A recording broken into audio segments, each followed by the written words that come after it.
All right, so that would give us the little starting point of our graph. And since it's a square root graph, we would shoot off in one direction. Now, I could put this in my calculator and get a lot of values, but long story short, it's going to look something like this. Okay, that's not anywhere near exact, but it gives us a decent estimate. All right, so the domain, though, comes from what's under the radical, and the range comes from what's added or subtracted at the end because it gives it a vertical shift. So remember, what's under the radical is the opposite of what you expect. So the domain here would be -5 to infinity. The range would be +2 to infinity. Now, if there was a negative in the front, that would impact the range because it would go down instead, but this one is not doing that. All right. For number 4, I put an arrow looking at this because it's a cube root. So even though we can do our pivot point by doing change it, keep it, right? Change it to a -7, keep it a -5. We can mark X marks the spot at -7, -5. I think that's right. It's hard to see it. But we can also use that to help us graph it. So if I am a cube root function, then my graph goes in one direction and the other direction. It goes in opposite directions. All right, in class, I call that like walk like an Egyptian because we want to make sure your graphs are definitely going left and definitely going to the right. That is very obvious that way.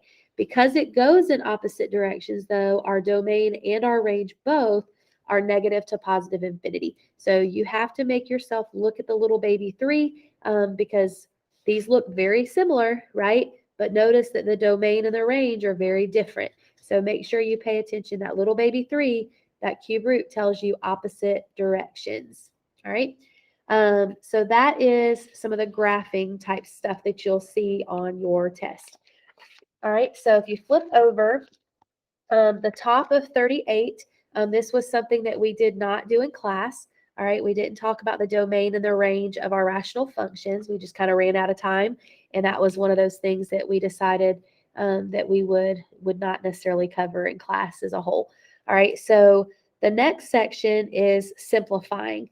And with simplifying, remember, you have to factor and then cancel out to see what's left over. All right, so in the numerator, we need to figure out what can I multiply to get 30 that adds together to give me a -13 in the middle. And it would be -10 and -3. So I would have x minus 10, x minus 3. In the denominator, I would factor, and what would I multiply to get -6 that gives me a -1 in the middle? Well, it would be -3 and +2. So x minus 3, x plus 2. Now we're ready to simplify, so anything that is alike in the numerator and the denominator can cancel out because anything divided by itself is 1. That leaves me with x minus 10 over x plus 2. All right, and an extraneous solution would be -2. X can't be -2. That would make the denominator 0. All right, so let's look at B.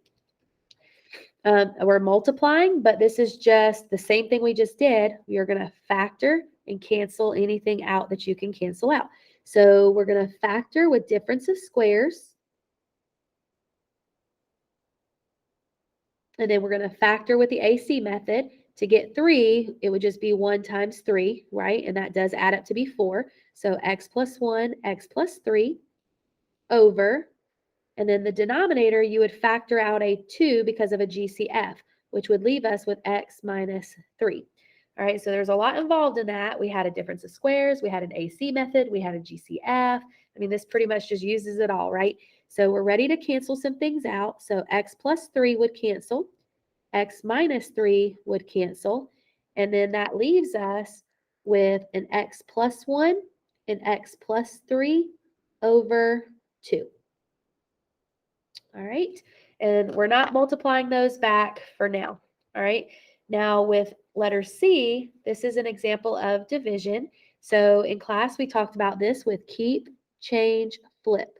All right, so we're going to keep the first part, change it to multiplication, and then we're going to flip the second part because we're multiplying by the reciprocal. So the x plus 5 comes up, and then the numerator goes down. Now, to save space on my paper, I'm going to go ahead and factor that because that would be the next step. And to get 8, we can multiply 2 and 4 because those also add up to be 6. So x plus 2, x plus 4, and then we're ready to cancel things out. So the x plus 5s cancel, and the x plus 2's cancel. Now, this is where people miss the problem. Somebody's going to write x plus 4 as their answer, but notice where x plus 4 is. It's in the denominator. So we put it in the denominator, and we have a 1 up top because anything divided by itself is 1. All right, so this is that answer simplified. All right, now to letter D. All right, with letter D, we have a common denominator, so we can keep the common denominator, the x minus 4, but we need to take care of what's in the numerator, and you got to remember this is subtraction. So when you subtract, you do have to distribute that negative. So we have an x minus x, and then a minus 5. All right, so x minus x actually zeroes out and leaves me with negative 5, and then over x minus 4. With letter E, we do not have a common denominator. So the first thing we would do is factor the denominator. We would get x minus 5 and x plus 2. So I'm just going to cross that out so I don't have to rewrite the problem. All right, and then I'm going to multiply my numerators by that common denominator, both of them. And remember, this is my common denominator, so we're going to bring it back here in a little bit. All right, so then we're going to cancel some things out. So these cancel, right? Anything divided by itself is 1, and x minus 5 cancels. All right, leaving me with an x plus 3 times the x plus 2 that we see. So I'm going to distribute. So x plus 3x plus 6 is 4x plus 6. But I do need to factor that if possible because we do want to see if anything else would cancel. So I'm going to factor out a 2, which leaves me with 2x plus 3. Now, when we're adding and subtracting fractions, the denominator doesn't drop. So 1/5 plus 2/5 is 3/5, not 3.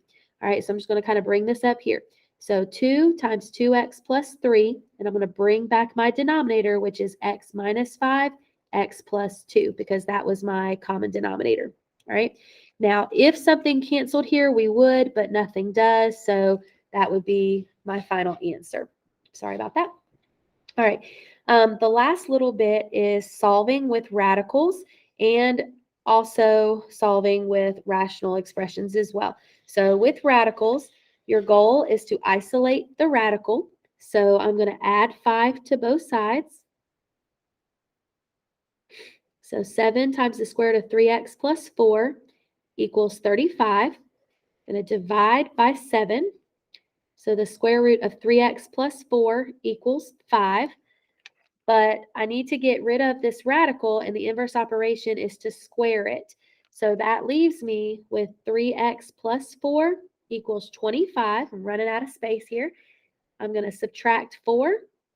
So 3x is 21. Divide by 3, and x is 7. Now, you would want to take that 7 and substitute it back in to see if it actually works. So I can do that in my calculator, or I can just kind of flow through the problem. But 3 times 7 will be 21, plus 4 is 25. Square root of that is 5. 5 times 7 is 35. 35 minus 5 is 30. We say it's 30 here, so we're good. So 7 is a valid solution. All right. Now on letter B, we would subtract 10 from both sides because we're isolating our radical. But this time we're not squaring, we are cubing. So be really careful about that. All right, so 3x plus 5 is not 4, it's 8 because 2 cubed is 8. And then I would subtract the 5. So 3x is 3, divide 3, and x is 1. And then, of course, double check it because remember, sometimes things do not work. So if I put a 1 in for x, 3 times 1 is 3, plus 5 is 8, the cubed root is 2, 2 plus 10 is 12. That's valid. So this is a valid solution. Remember, if it did not work, then that would mean that we wouldn't have a solution, and we would call that an extraneous solution. Now, in letter C, we have radicals isolated already. So since they're square roots, we're going to square both sides. So that leaves us with 8x plus 2 equals 2x plus 20. I would subtract 2x from both sides. So 6x plus 2 equals 20. Subtract 2 to get 18. Divide 6, and we get 3. And we would double check that in our calculator or in the problem. And 8 times 3 is 24, plus 2 is 26. So that would be the square root of 26. So I'm just going to write square root 26. And we need to see if the right side is equal to that as well. 2 times 3 is 6, plus 20 is the square root of 26 as well. Those are the same, so this is a valid solution. Remember, it's called extraneous if it's not. The last two are solving with rational expressions. Now, with rational expressions, you want to get rid of your denominator if possible. All right, so keep in mind that all of these are kind of technically over 1.